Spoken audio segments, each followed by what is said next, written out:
I want to discuss the two secret side deals between the IAEA and Iran. I had to travel to Vienna last weekend to discover the existence of these side deals. The administration has now confirmed their existence. There's still some lack of clarity about their content. Secretary Kerry, have you read either of these two side deals between the IAEA and Iran? No, I haven't read it. Have you read any previous drafts? No, I haven't. On any form, paper, tablet, No, computer? I've been briefed through our team that met with the IAEA. Did anyone on your team read the text of these agreements? I believe one person may have read it at the facility, but doesn't have it. They don't possess it. What is that person's name? It's possible. I don't know for sure, but it's possible Wendy Sherman may have, but I don't know that for sure. Secretary Moniz, have you read the text of these agreements?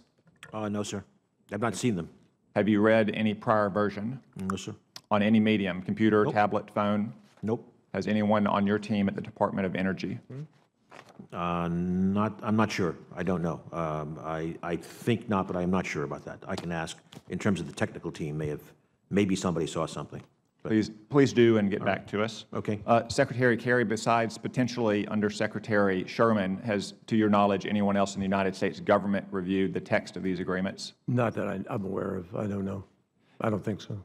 If Undersecretary Sherman has read the text of these agreements, even if they are not in her possession, does that not undercut the claims of confidentiality between the IAEA and Iran? I don't know whether she read a summary or a draft, or I have no idea. I said I think, and I'm not sure, but I know she's briefing the Senate very shortly, Senator. So she'll be briefing in classified. I have received several classified briefings about the deal, and I look forward to another one. But what Congress would like is the text of these agreements as required by U.S. law.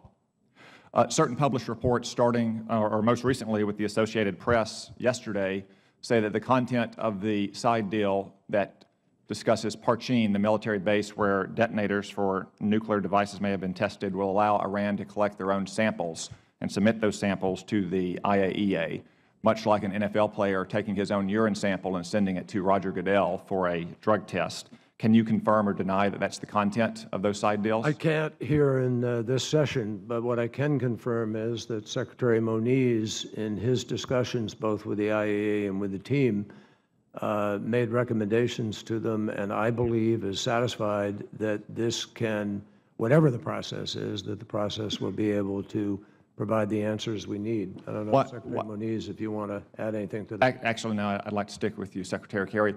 Why can't we confirm or deny the content of these agreements in public? Why is this classified? Because it's not a sensitive U.S. government document. The Ayatollahs know what they agreed to. Because we respect the process of the IAEA, and we don't have their authorization to reveal what is a confidential agreement between them and another country. So the Ayatollahs will know what they agreed to, but not the American people?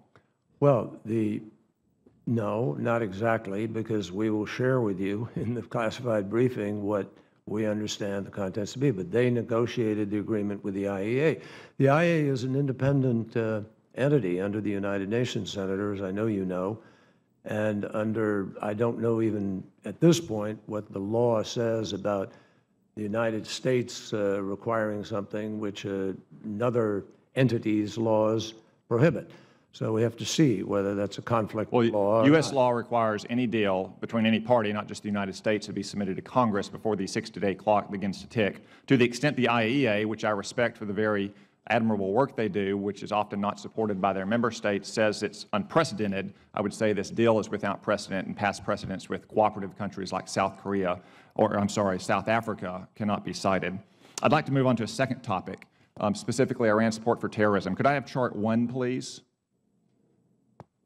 General Dempsey, this chart describes a particularly powerful kind of roadside bomb known as an explosively formed penetrator. Are you familiar with what it shows? I am, Senator. Could you explain exactly what the bottom diagram shows of how an explosively formed penetrator works? A copper cone is melted at super high temperatures and projected and essentially burns its way through armor plate. The copper disk travels at about 6,000 feet per second. Could I have Chart 2, please? so we can see what happens to a Humvee when a ball of fire travels at 6,000 feet per second. General Dempsey, is that familiar to you? Yes, Senator, it is. Do you know how many American troops were killed by such explosively formed penetrators? That particular incident or No, in general? in general. Several hundred? Was Iran a main supplier of these explosively formed penetrators? Yes. Was Qasem Soleimani and the Quds Force and the Revolutionary Guard Corps the main perpetrators in Iran? Yes. Secretary Kerry, those entities and Qasem Soleimani will ultimately receive sanctions relief from this deal, not necessarily from the United States government, but from the United Nations and the European Union. What should we say to the Gold Star moms and dads of the over 500 American troops who were killed by an Iranian ball of fire traveling 6,000 feet per second? Well, we should tell them, obviously, first of all, how extraordinarily grateful we are for the service of their loved ones. We should also make it very, very clear that under the United States' initiative, Qasem Soleimani will never be relieved of any sanctions. It would also tell them and lay out to them what we intend to do, which has not been done yet sufficiently, to push back against Iran's behavior, that we have a number of laws in place, requirements by which we will be able to prevent Iran from transferring these weapons. And we have already engaged, Senator, in very forward-leaning initiatives to do that.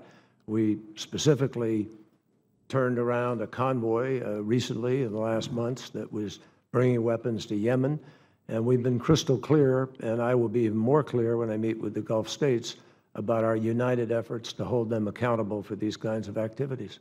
Thank you all. My time has expired. Senator Hirono.